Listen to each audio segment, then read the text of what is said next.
Surviving storms. Surviving storm. Surviving storms.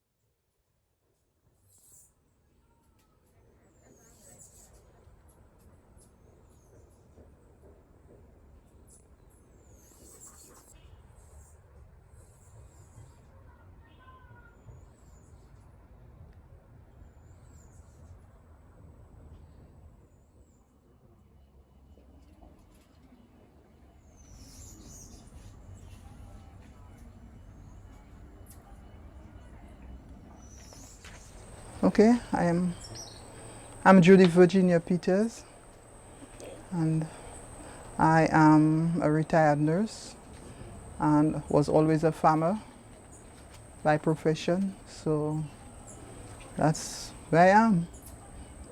So how long have you been farming? Well, I've been farming since I was a child.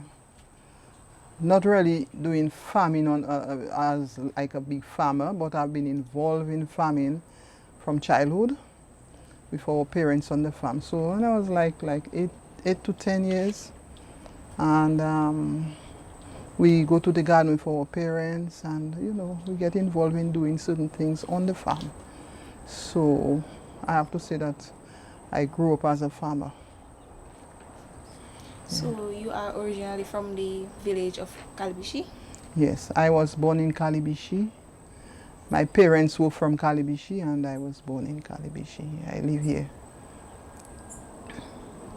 Well, I attended the Calibishie Primary School, and even while we were at school, whenever there would be banana reception, we would leave school to go on the farm. So every fortnight we would miss 2 days from school just to go and carry the bananas and the coconut and whatever on the farm with our parents. On weekend we would be involved fully in the planting and weeding and whatever on the farm. Or sometimes we would just go to bring the lunch and give the support. But as we grew older, I went to secondary school, and then I grew as an adult. I had my children, but still within those times I was part of the farming business. I was very interested in doing nursing, so I started doing nursing in 1982. So that was like over 36 years ago. And I started doing nursing. But even when I have spare time, in the afternoons and when I'm on leave and whatever time I have off, I would do my backyard gardening. I would be part of the activity on the farm itself. so how do you think, how your ancestors used to farm in the past, how do you think it is different from how you farm currently? Yeah, it is totally different. My father would go up to the highest part in the mountain and cut down trees. So he would use virgin land and no fertilizer. Never use fertilizer. And I used to say, but why you going so high? Everybody have the garden down. Why is it so high and we have to walk so much? And he didn't have fertilizer. There was no pests there. And he would just cut down the trees, burn, clean up, and use the ash and the dirt around his plants. And we would have huge tanya trees. When they pull up 2 tanya trees, we have enough load for us to carry for the day, and they would do so well. It was so productive. We cannot do that anymore. Can't do that anymore. So it's different. What are some of the challenges that you face today that they did not have to face? I think it's the same weather problem, climate change. In time before we had the rainy season, we had the Karen, and we had another period in between. But right now, when it's hot, it's too hot.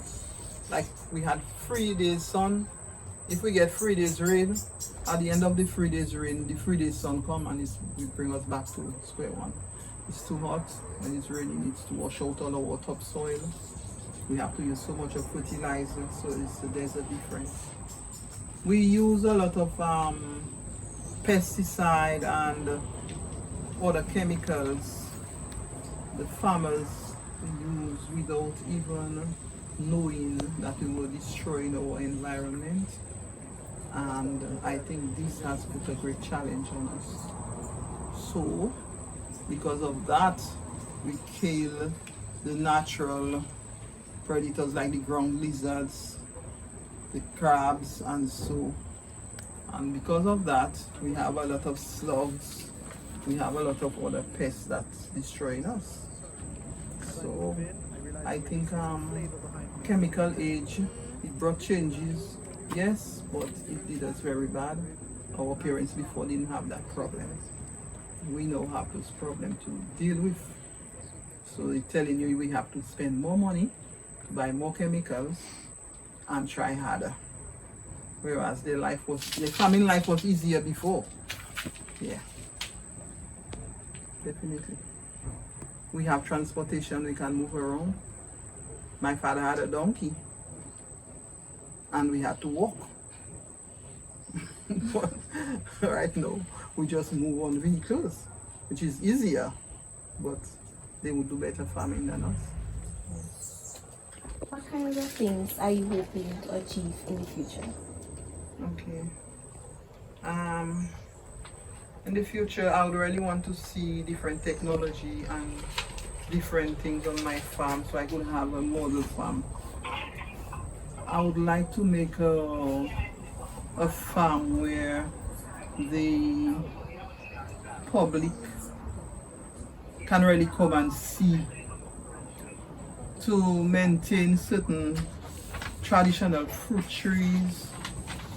You know, sometimes somebody will say, oh, but I never see a guinea tree, or I never see a pumpkinel tree, and those things. Yeah, I want to grow certain crops that will have an impact on the future, that they will not really go extinct. But I know I started late, but better late than never.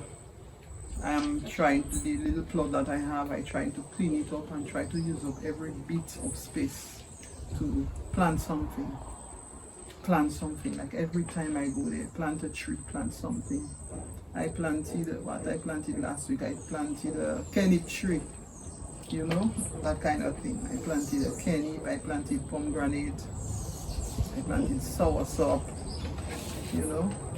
There's a nice little mango I ate. I planted the seed and I planted the mango tree, just to make sure, you know, you have something traditional or something that you can say, well, you planted this and, you know, it can be in time to come. Yeah. Yeah. Amongst the ladies, I observed when we visited you on the farm that you all share plants with each other. Could you speak a little more on that?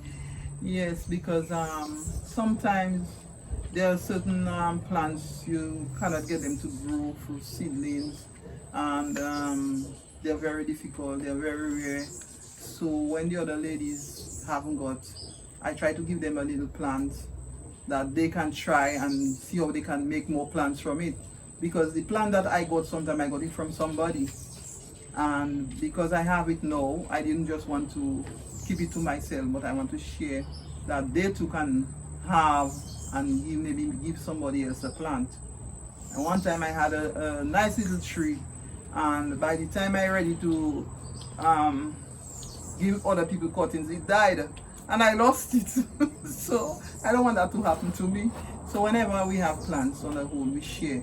And not only share into, but we want to make sure that people have those things growing, because there are certain plants our parents had and I don't know what happened to them. They died and we lost it. We lost it, you know. So even some Tanya plants, we only have 2 varieties, and we have big 4, 2, 3, 4 varieties. So we're trying to see how we can get back those plants. get them back, start them up again, and distribute, you know. Seeds on a whole. I wish we could have a seed bank where we could have those seeds after a disaster, and so we get right back on our feet, you know. You can go back and just sow seeds and back again. After Hurricane Maria. I think so. The other question I had related to something that was asked earlier, or something that you mentioned, you spoke about the hucksters. Tell me the different destinations, the different places that the food reached, because I know sometimes it goes on the boats, and Dominica feeds much of the neighbouring islands. Maybe you could speak a little more about the role of the Northeast, the role of you all in that, where your stuff might have reached before. Yeah. Antigua.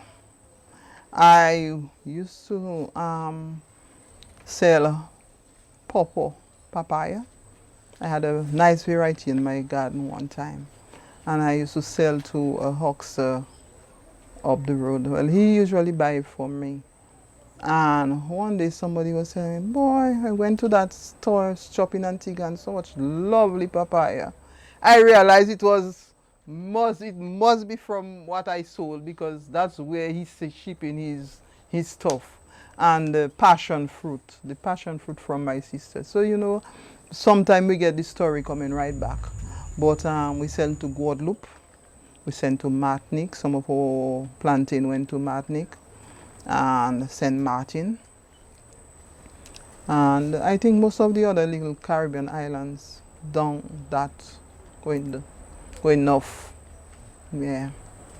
But for sure Saint Martin, Antigua, Guadeloupe, and Martinique. Most of our stuff would end up there. After the hurricane, my house was uncovered. Everything was just out. My roof, everything was upside down. I had to live in my downstairs for a year and more before I could go back to my house. But when everybody crying and running around looking for galvanized and looking for everything, I think we just sat down and we say, you know what, we need to put up a plan. We need to put up a plan. We have to go to work, yes. What are we going to do? I was still a nurse, and my health center was almost at the back of my vehicle 2 days after the hurricane. I had to pick up everything and put them, what I could use, put them at the back of my vehicle. I had to give people injection right here, get up in the night, in the dark. You know, so I was still at work.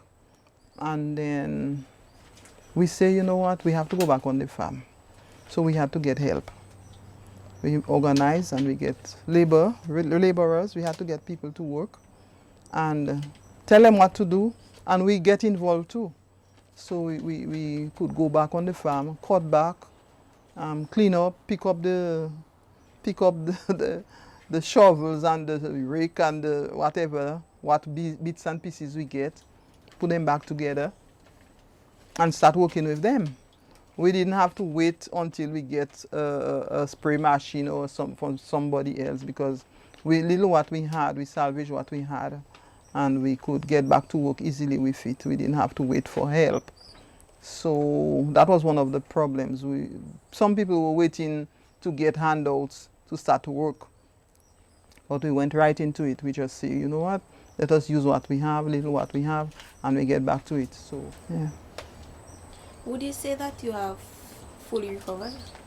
From the hurricane? Yes. Yes, I would say that.